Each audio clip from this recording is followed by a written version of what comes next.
Ali Walike emikono 223 buli atakwatanga ku milioni 10 Mukama aziku 223 buli abadde agenda okufa mu linnya lya Yesu. Yimirira, I'm praying for you.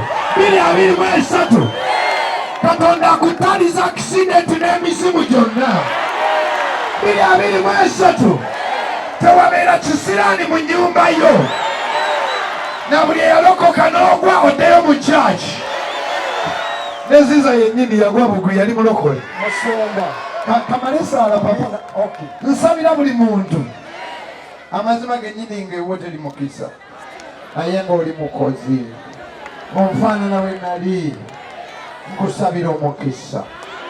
Olindimya nti ku soya ziza bansabira omukisa.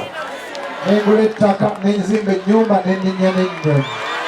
Olina la Yesu buli muntu n'agamba nti I love Ziza. Ziza is my brother from Mazinga. That's why I gave him a surprise today. I mean, all the celebrities in the house, respect.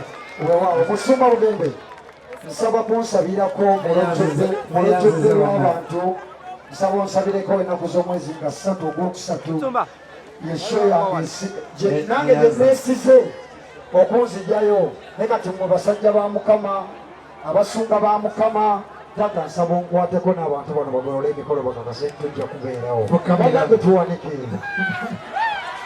Mukama tusabira muganda waffe soye naye ekole ng'eyaziza bw'ekoze kubanga tamanyi kusamira amanyi kusaba Katonda mu linnya lya Yesu Kristo Mukama waffe.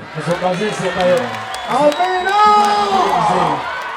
Nsaba okulaakulana okuva kati naye nga si kulaakulana mu byabo biri byokka waba n'ebya Katonda ampeereza Mukama ate n'ekisinga obukolo andina amagya. Tugolole emikono.